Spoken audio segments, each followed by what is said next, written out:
Troy a little bit. What's the initial impressions about the challenges they present? Yeah, a really impressive team. Very well coached, very disciplined. They take care of the ball. They have a very good assist to turnover ratio. Do a really good job on the glass, and it's a team that's got a lot of skill all over the floor. And Dowd and Valdez, they're really good players. Both all league players. Dowd first team, and those guys play with a lot of confidence and a lot of swagger. And it's a team that's won 20 games 5 straight years. So they've got a winning culture, and we're going to have to be on point. It's important for us, to go down there and get our crowd into it. I think we're going to have a really good crowd in Oklahoma City, and it's our job to get them into it. So important to go down there with the right mindset and get off to a fast start.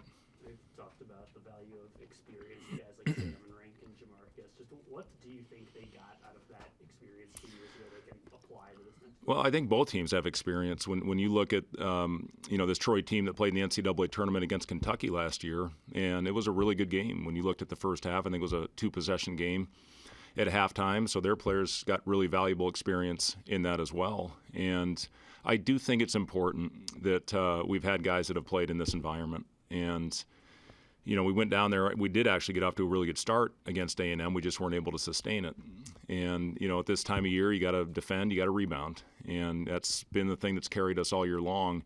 And being one of the most efficient defensive teams in the country, and that's going to have to hold true if we want to advance at this time of year. And our guys had a really good workout today. They're excited to go out there and have this opportunity, but at the same time you have to control your emotions. You can't go out and all of a sudden try to do things that you haven't done all year.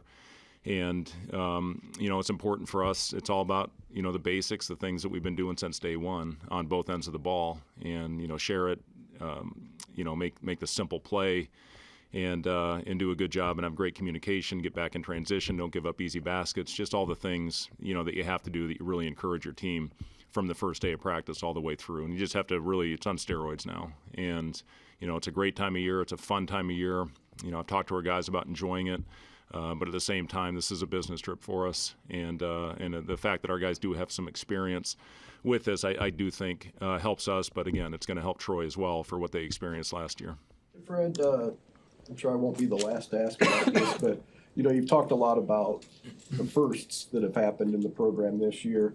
So with all that said, to what degree does the way that this season is viewed hinge on you guys breaking through in this? Well, we're not thinking about it that way. We know what's out there. We know what's at stake. Our guys have done a lot of really good things this year, some things that have never been done in the history of the program. And, again, a lot of that has been done because our guys have really had great focus, and they haven't gotten too far ahead of themselves.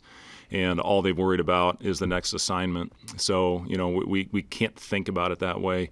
There's enough pressure at this time of year, and if that's your thought process, you're not going to be focused on the little things and the things you have to do to go one possession at a time. Just the importance of every possession at this time of year. So if you do that, if you go out and you execute, hopefully things at the end of the day take care of themselves. But that's been the mentality of our group all year. They haven't looked past the assignment. And again, I know I've talked a lot about the big wins that we've had and the way that our guys have gotten over it, the tough losses that our guys have had, and how they've found a way to rebound and get their focus back. And that's one thing that we're going to have to continue with if we want to keep playing. That narrative is going to hit you guys in Oklahoma City, probably, given the stage that it is. Do you talk to your guys about it? There's the Tom Izzo way of you embrace it, and there's other people that say, listen, our guys know. I don't have to remind them. It's out there. And, again, we just have to do what we've done all year and stay focused on the task at hand. And, again, I'm confident our guys will do that. Your experience with playing an early game with the 11:40 tip, what are some of the challenges that come with that, just with the timing of it? Well, last time I had this experience, we'd just come off of 3 wins in the Big 12 tournament where we had to come back from double-digit deficits, and we were a little bit fried mentally. And, we played I can't believe when you're a conference champion, you shouldn't play the first game of the tournament. But it happened that year, and we ended up losing in a one-possession game. This is different. We've played a lot of these games. The other thing, when I look back at that we played a lot of big Monday, 8 p.m. games, night games. We hadn't played an afternoon game in months when we played that game. So, we've played, and I said that throughout the year, we've played it pretty much every time you can possibly play.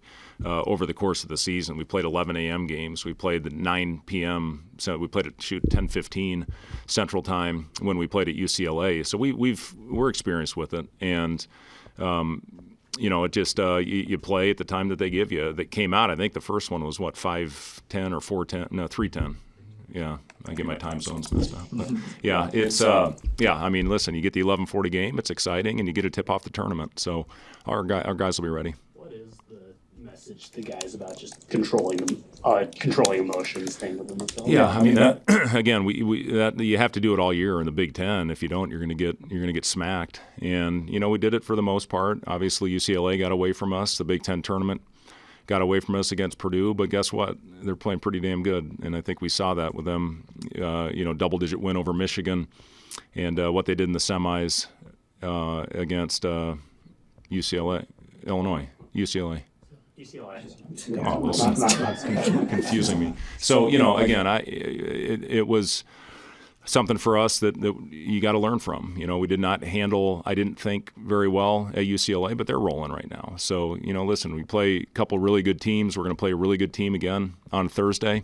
And we have to keep our emotions in check if we want to have a chance. But again, I go to this, Wilson. Our guys have handled adversity pretty darn well all year long. And, it's a reason we're whatever we are, 26-6, and against some really good teams and a great conference. And we have to keep that as our constant. Now all of a sudden, yes, it's a one and done. It's why I think it's the greatest sporting event in the world. For those reasons. But yes, we're gonna have to keep our emotions in check. What does the schedule look like leading up until Thursday? Yeah, we'll practice here in the morning and get there tomorrow. We'll have a team meal. Go take them out tomorrow, and we'll get a practice time to go to the arena, shoot around. We'll practice before that. We'll get a gym in Oklahoma City. Luca is taking care of all the logistics of it right now, and just get them ready. We'll have a good film session the night before the game. Walk through that morning and go lace them up. Having a veteran group, how does that change the way you're messaging throughout the course of the week, Fred, and maybe the way that you approach day to day and the structure? Yeah, I don't think it changes my messaging. I think our guys have done a good job that have played in this event. Rink has been very vocal the last couple of days. Sam has done a good job being vocal. Jamarcus has done a good job. This is Price's first time playing in the NCAA tournament. The excitement that comes with that. Cale was part of our team a couple years ago that certainly can help and speak to our younger players.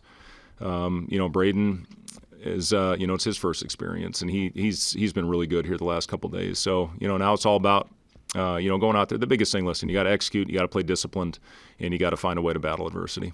In terms of personnel or philosophy or tempo, did Troy remind you of anyone that you played throughout the course of this year? Oh, they're their own team. The thing I've been really impressed, they're very well coached. They do an unbelievable job. They play with great discipline, and a little bit of a couple of teams that we played against, but they're their own group, and they've got talent all over the floor, and they've got experience all over the floor. And again, we're gonna have to go out and do the things that we've done well all year. If we jump off the map, all of a sudden we're gonna be in trouble. How do you feel about where your guys are health-wise? Yeah, I feel good. I think our guys are in a good position here. Does it make it harder to prepare for them, knowing that Sang may not play, may be out? Yeah, I mean, you prepare as if they're going to be fully healthy and going to have everybody on board. But they played pretty darn well in that Sun Belt tournament. With their group, Sang certainly adds a whole different element to their team with his skill level. But I thought Bellamy was terrific in that tournament and really helped them to a championship. Thanks, guys. Thank you.